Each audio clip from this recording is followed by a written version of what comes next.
Get ready to elevate your sales game with the Love All Sales podcast. Here is your host, the insightful and inspiring Brent Lovell. Absolutely. You ready to get into it? Let's do it. Feel like I've known you because I followed you for so long, so it was good talking to you. So, welcome to the Love All podcast. You are the man, the myth, the legend himself, the number one car salesperson in the entire world, Cody Carter. Welcome, buddy. It's great to be here. It's awesome. I appreciate it. Absolutely. So, how many cars did you sell? Are you going to sell this year? So the goal will probably be 1,800 if I hit the number this month. But yeah, 1,800 cars and projecting 2,000 for next year.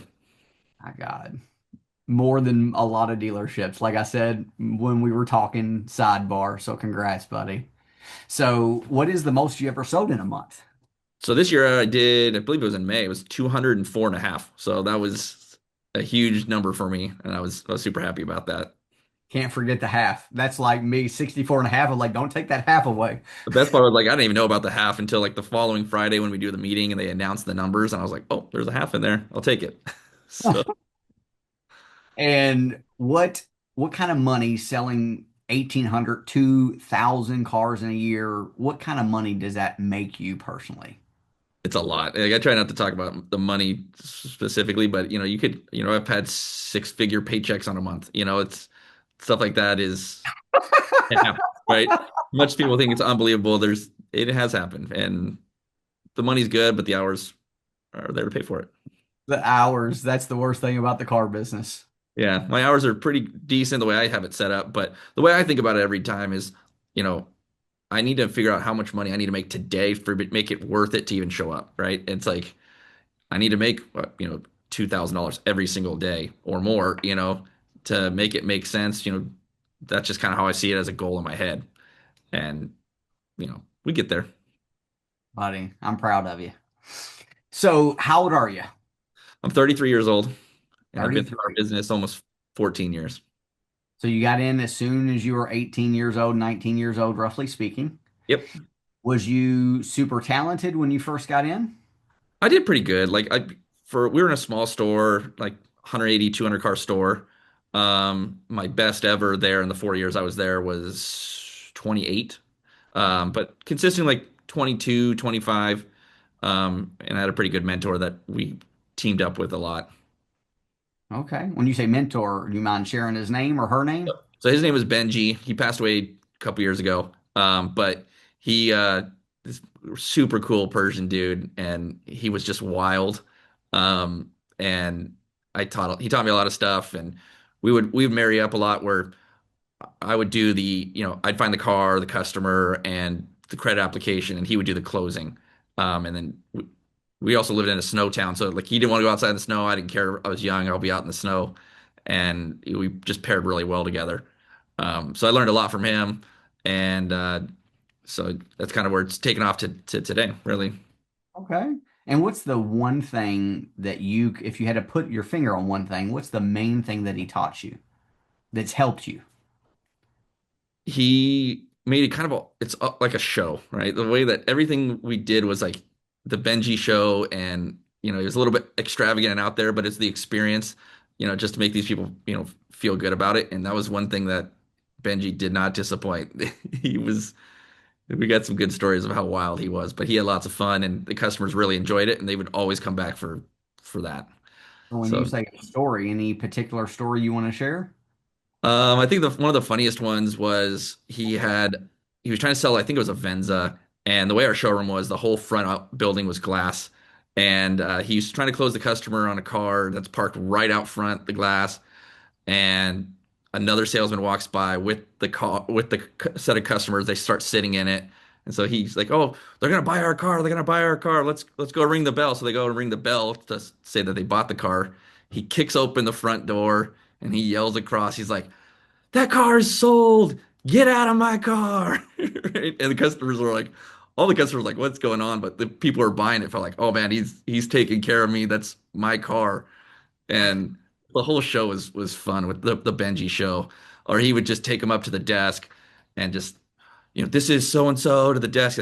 They want a great deal. Just make sure, John, you give them a great deal. Don't mess with them. And then you take them back to his desk, and they feel like, pumped up about the whole deal before the numbers started. And so those are always fun. A dog and pony show. Good Oh stuff. yeah. Benji was great.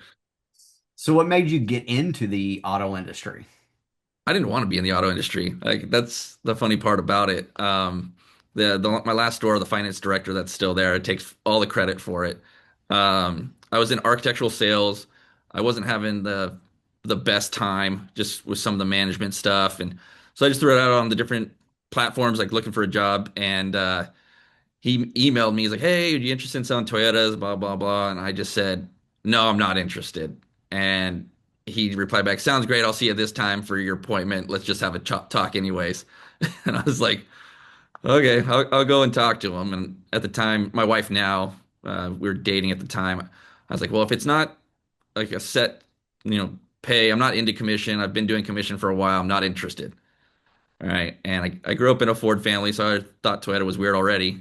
And so then I go to the interview and they're talking. I'm 18 years oldish, and you can make $5,000 in a month. You can make 5 grand. And I was like, oh my gosh, okay, sign me up. Right. So I call my girlfriend, wife now, and said, hey, so I got the job. Cool. What's the pay? Well, it's commission. What do you mean? I'm like, but I can make 5 grand, you know in small town Flagstaff. It was great, but the now you can, I tell people I can make 5 grand in a day. That's the things have are different, right? I know so much more, but it's allowed me such a great opportunity by just saying yes, even though I said no. So like, I guess they closed me, and his name is Matt Rice, and he loves to talk about anytime I call over there. So you were there for, you said 4 years. Yeah, roughly 4 years. Right, my son was born, and then I got fired, and then I moved to California because that's where I'm from, and I had gotten a job the same day for this Toyota store. So when you said that they got fired, you brought it up. So just curious, what happened? I don't want to talk too much about it, but I Okay, was we I know. was I was in the wrong, so it I deserved it, and it's actually worked out in my benefit. Absolutely. So you started at the new store. Yes, Were you 2016. were you roughly speaking another 20 something a month? Like, or Yeah, so it was interesting because like when I did like the quick interview on the phone with the director at the time, she was like, "Oh, you sell 25 cars in nowhere, Arizona?" She's like, "You'll sell 40, 50 cars." And I was like, "That sounds crazy," you know? And so when I started, I got fired on a Monday. I was here in California that Saturday with my whole family. I moved here and I started the next week, and they're like, "Here's your desk, here's your login, have fun." And I was like, "Oh, okay." And like it was so different to me because, now you can desk your own deals, and like you were literally on your own. And I remember getting my first half deal to kind of get me started. And yeah, probably 25, 30 cars a month. The one thing that was really different, and I feel like we've lost it now, but the coming from an old school trained store, I was just super aggressive. And some of the other internet guys were like, "Why are you so aggressive?" I'm like, the deals are there. We're gonna grab them, right? And it created like this kind of mentality. A lot of the guys got into it, and it created a really good bond where a lot of us were like competing. I got that lead a second before you per the audit log, things like that. And it kind of created this good mentality for us to be aggressive and try to get all these deals. And I feel like the reason the comment of we lost it is that we've gone to hybrid for the retail team, and so it's just different. And I don't interact with it as much, so I don't know what they're doing over there. so how many cars does your dealership sell a month now? So we're doing 600 to 700 like combined. There was a during COVID actually there was a month we did our best ever. I think it was 1,014. So, we've touched 1,000 from time to time, but yes, I'd say 700 consistent. When you first got there in 2016, I think you said, or 18, how many cars were y'all selling a month in? We've been consistent, roughly around the same, so like 600 to 700. So, what transition from you going from 20 something a month to 150, 200 a month? How did that happen? Because that's a big, big, Yeah. significant. Well, there's a lot. Yeah, there's so much to go with it. But I think like one, I started doing a lot of the social media stuff. I'm not necessarily like the TikTok people where like my face is on everything, but I'm on the back end the people see my username and I'm just chatting with everybody and providing value, even if you're not going to buy a car from me, but there's a chance you at least tag me in something. And the community's done really well with that. The true, just transparent pricing where I'm like, listen, the price you see is the price you're going to pay. I'm not going to screw around with you. But even more, the more I dove into like these different online communities, I found a lot of stuff that, would help me. Like started signing up different banks, right? That, not every Toyota store is going to be able to do this, but I was like, hey, I really want US Bank. They're doing really, really good 100 deals and, we can get these extra deals. So we signed US Bank and eventually we signed Ally. And then a guy named Mason reached out to me through one of the forums and said, hey, I work for CULA, Credit Union Leasing America. I set the residuals, et cetera. Love to try to get you on our program. So I signed up with one of their banks. It never fully took off because it was San Diego County only, right? But we're Orange County. So I could only sell to you if you lived in San Diego or worked in San Diego. But it got us in the door. We showed them that we could do these deals. And eventually, when a lender opened up for all of California, we were the first to sign with them. And so then now I have a credit union doing leases. I can do pretty much anyone: Toyota, Ally, US Bank, Mission Federal, Rise. Um, we're open to all of them. And so that really opens up a huge opportunity. One, like if you and I are competing to lease the customer a car, we could sell the car for the same price, but my lease might be $100 a month cheaper than yours, and mine includes gap and excess wear. You know, it makes the sale a lot easier. You could make more gross depending on, what the strategy is. But having all these lenders, I always have the best, program. I can move it around. That's amazing. So you do a ton of leases, but it's all kinds of different banks. Yeah, so every month is figuring out what car goes to what lender, and sometimes what term's the best term, because you can find these unique terms out there like 33 months or 27 months, that might be the sweet spot based on the discount and the residual, and create something crazy. Um, I also was known for a long time for these one pay Mirai leases where it was like $9,500 one pay for 3 years, and the state gave you a check for 5 grand back. So it was like, and free fuel. So the car was like free. And so like I remember we did 14 in one night, when I put that one pay out. And so it's coming, just being creative always. That's what I was about to say, being creative. So finding all kinds of banks. What else? It's just process, right? I think the process that I do, I joke about a lot of trainings, because my process is almost backwards, from what you're trained to do as a traditional salesperson. It's bring them in, don't tell them the price, don't, let's wear them down. Mine, it's I want you to know the price, I want you to know the car, I want you to be approved before you come in because we're very busy, right? And so sometimes educating the customer that we're doing it backwards, but it's for your benefit. It's tough to explain to some people, but I'm like, just trust me. You're obviously you didn't just find me for the most part. You were referred to talk to me, and so that you hope there's a level of trust there. Um, so that's huge. The website is huge. For as everything I think about is time savings for me, right? And because it'll translate to time savings to the customer as well. My God. Okay. So when you say website, you're referring to you personally built a website. So I personally built a website originally, and that one ran for a few years, and then just policy changes where it's now essentially a subdomain. So it's not like if you went to tustintoyota.com, you wouldn't see my website anywhere. And they use SmartPath and et cetera. But if you type in shop.tustintoyota, it brings you to a totally different website built on Roadster, which is my pricing, my banks. I have control over everything in that domain. Um, and so that just it streamlines the process for everybody. There's no questions for the most, for the most part. It's like they pretty much want to ask me, is the car available and is the price legitimate? And that we confirm both of those and we're off to the races.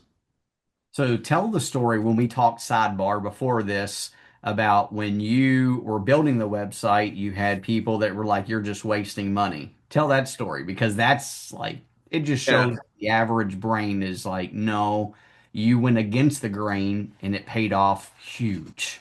Yeah, definitely. So before the website, I did everything on a Google Doc, um, which started out super small and just the way I work, it's like all of a sudden it's so complex. Every single car, every single trim, a million different terms. And it just got too much for a Google spreadsheet and what I was capable of. So I just started drawing out in my head and my Apple Notes like what I want the site to do. All right. And it's quite a lot. And even some of the stuff you see today on the current options didn't do what my site did. One pay leases, multiple security deposits, things like that.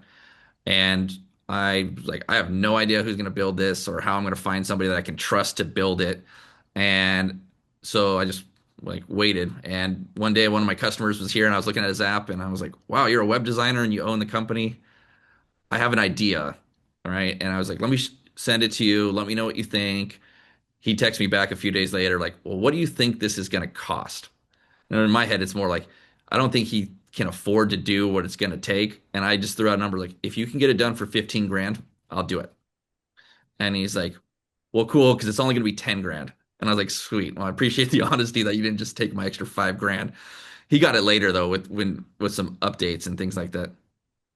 Oh, we got a problem. Um,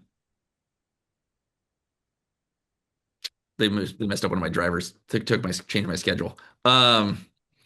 So I figured that out after this. But basically, he said, "Yeah, let's get it done." We start working on it. I was telling one of my buddies, I'll throw his name out there, Ryan, and he's like, "This is the biggest waste of money. You're throwing money down the drain." Blah blah blah. And I was like, "Okay, well, I'm gonna do it anyways. Like, what? It's 10 grand. We'll figure it out." And it has paid me 10 times, 20 times full what that was worth. So it makes sense to try things. I've tried lots of things before that didn't work, not $10,000, but it was worth it. And that's what the site shows today. That's amazing. So when you say like you have your website, do you have to go in there? Who updates the site? Do you send it to the developer and he changes the residuals and everything, or who So updates? the new one's based on Roadster, so they're linked in with Mdesk and Mdrive. And typically, if the incentives come out today, they auto hit the website tomorrow. And then I can make some alterations where like this month I texted him. I said, "Hey, I want the 39-month term to display first." Because a lot of the banks are doing a 39-month residual max or match. So they can always select a different term if they want, but I'm trying to show them one of the best terms up front. Um, so yeah, that's that I have most control, but there's certain things and there's still some glitches that they won't adjust as much as I used to be able to with my web developer. It was like if I told them I want it this way, it's like okay, done. But now you're in the CDK realm and they're not as flexible. My God. Buddy, I'm like thinking outside the box, being creative. I'm proud of you. My God, buddy. That's amazing. I've always heard you had a website, but I didn't know really if you did. I just heard it. Yeah, Yeah, we're working on another website on this as a side project right now, but for warranty product. So we're going after all the Toyotas and we're going after even non-Toyotas that are sold in the last year. So hopefully the next couple months we'll see something there.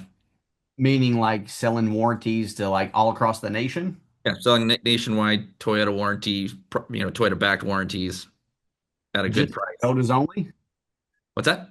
Toyotas only. No, so like we did a Bronco Raptor last month. We did an Escalade last month. So Toyota will do any cars sold within the last year that has less than 12,000 miles.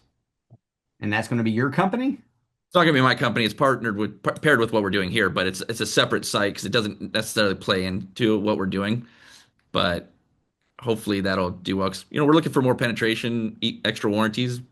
Benefit the store, benefits my finance assistant the way he's paid. So yeah, it's just a cool idea we've been playing with the last couple days. Absolutely. And you said that you tried all kinds of different things. Some of them didn't work. What other things have you tried that did not work? What's one thing that you thought was going to be a home run and it didn't work out? I don't know if I thought it would be a home run, but like one of the things that was interesting, there was a technology company that you like based on you could send SMS stuff to these like little nodes and you could place them places.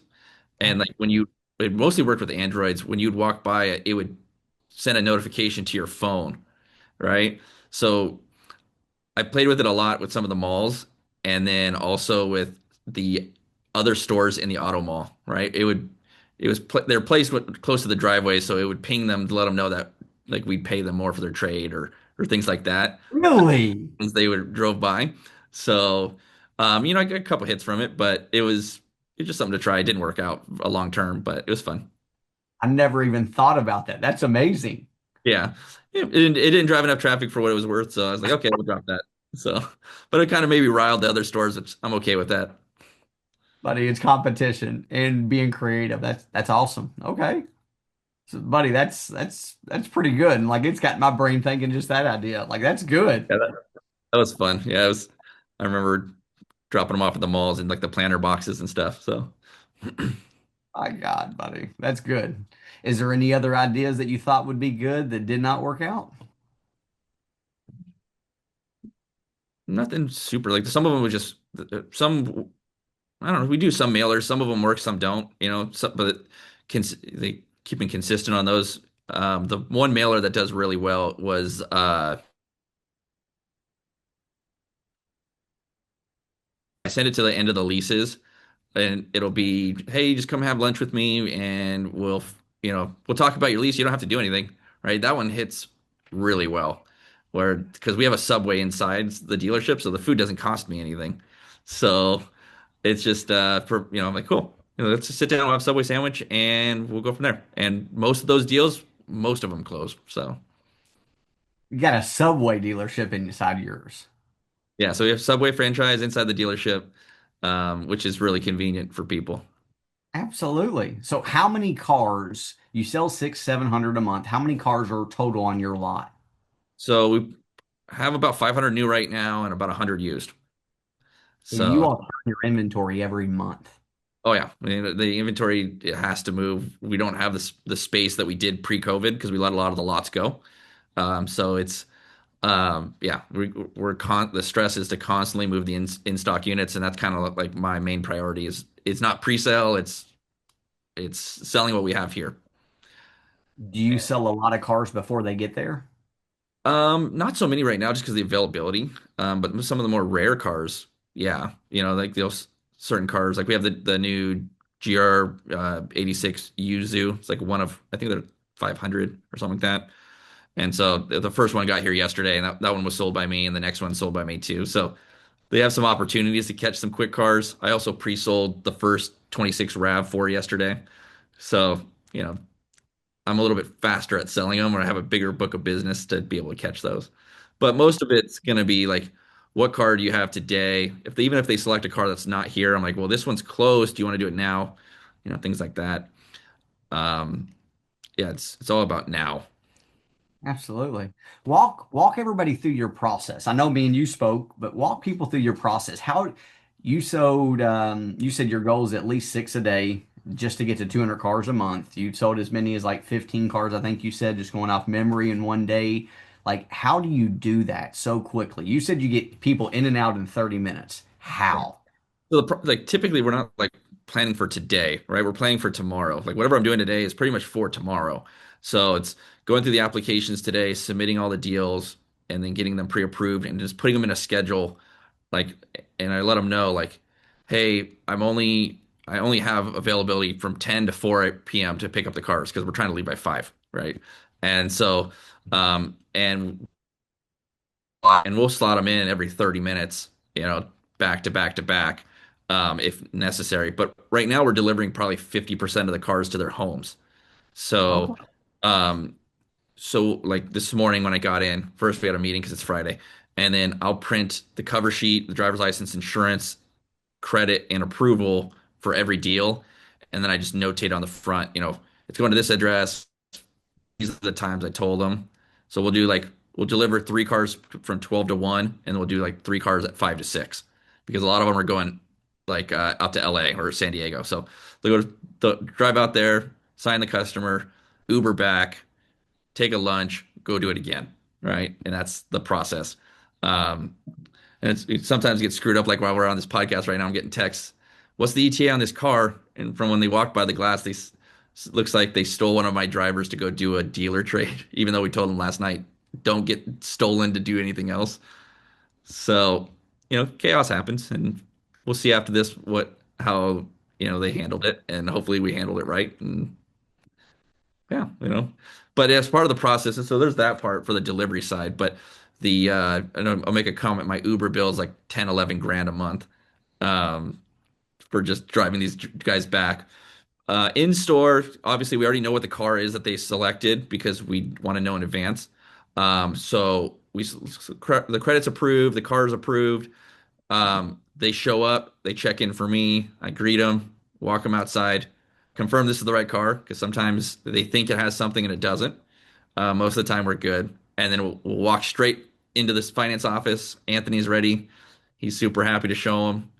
Quick presentation, out of here in 30 minutes. Hannah will do the delivery with connected services, and away they go.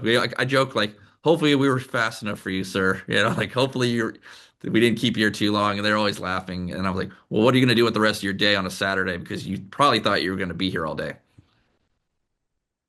Does your manager just let you do what you do?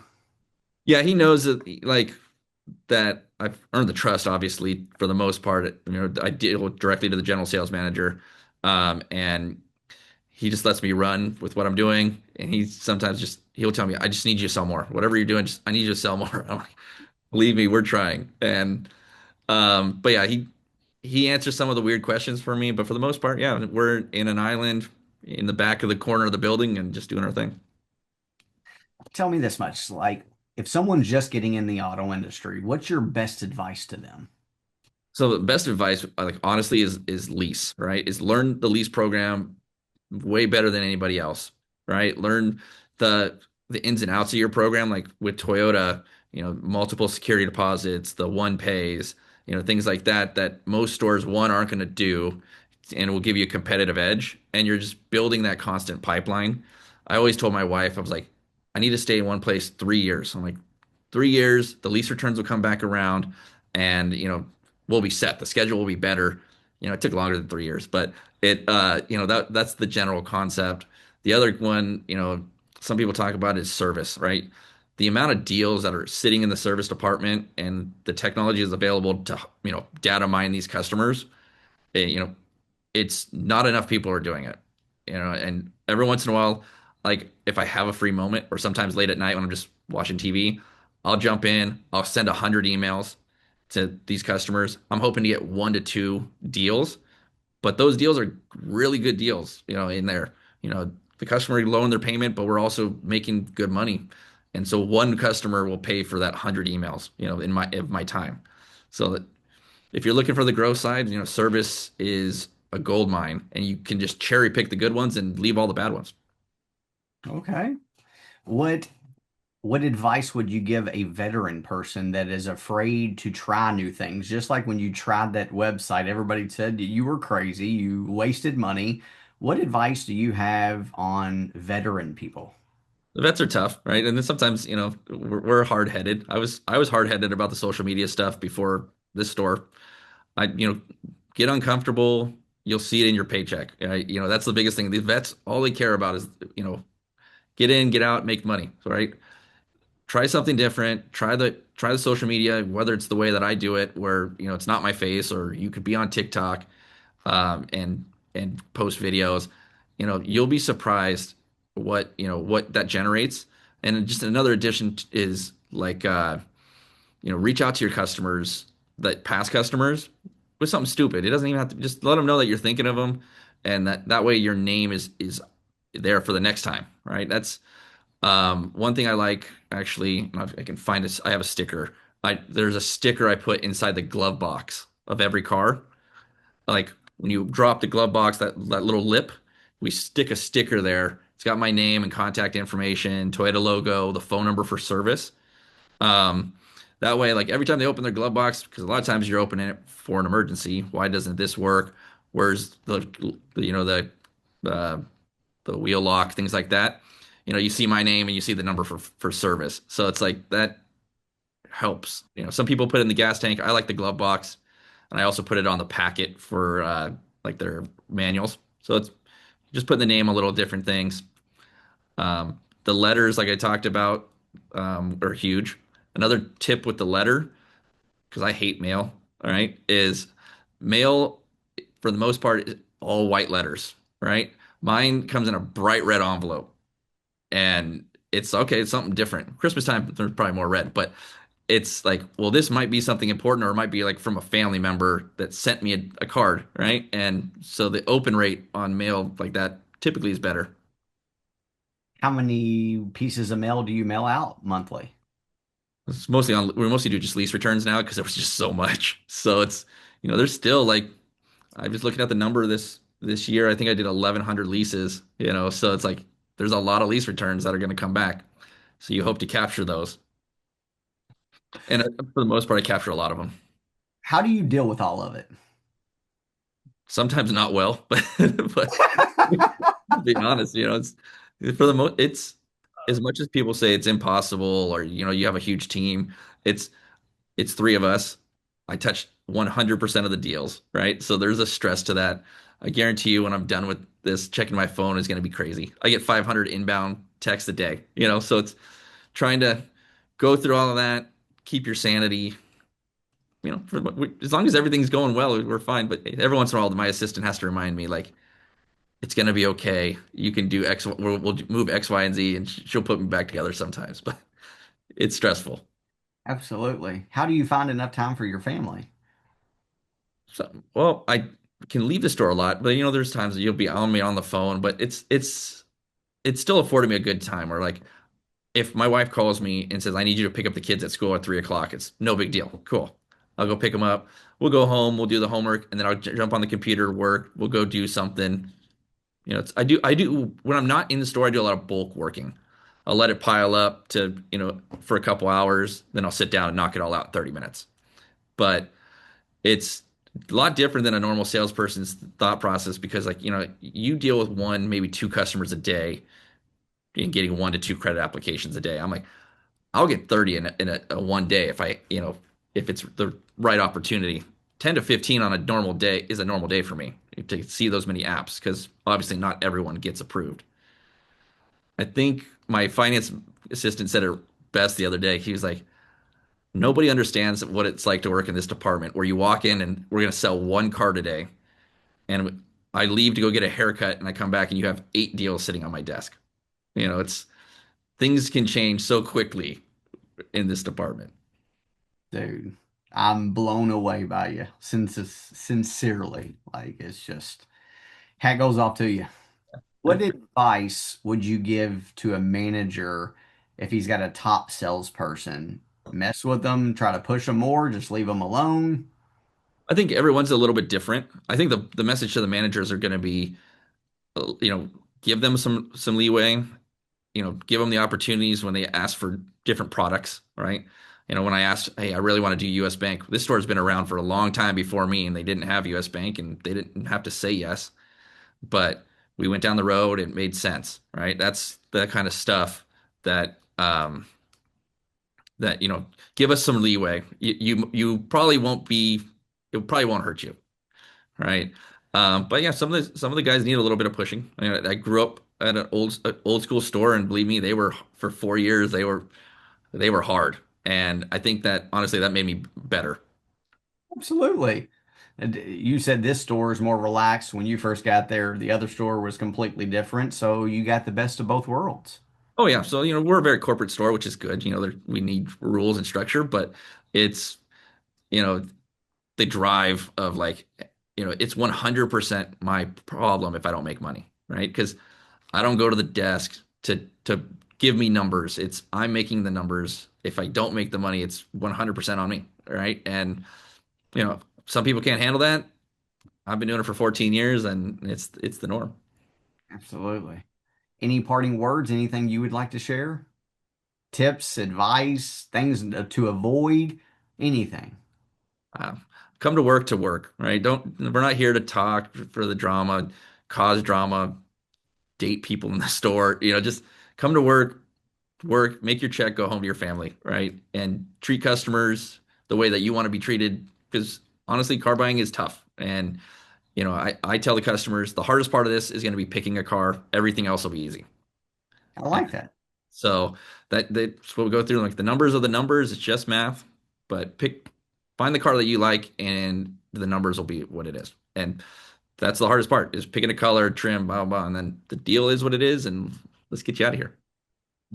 Last question, do you ship all over the country or pretty much just in California? So we do some shipping throughout the country. I have a really good auto transport broker out of Florida that we trust. But primarily he's shipping stuff for me to Northern California. So we'll do Northern California, but I can go anywhere. I do some Vegas, some Arizona. I've done all the way back east. Sometimes regret it because of the registration headaches and things, but you know, we'll ship anywhere. We only lease in state. We can do out of state purchase. Okay. All right, buddy. Like I've admired you for years, and this was everything plus more just talking to you, sincerely. It was great. It's fun. If anybody needs help, reach out to me. I'll do my best to reply. All right, buddy. Have a good day and good luck fixing the driver. That sounds great. Have a good day. You too, buddy.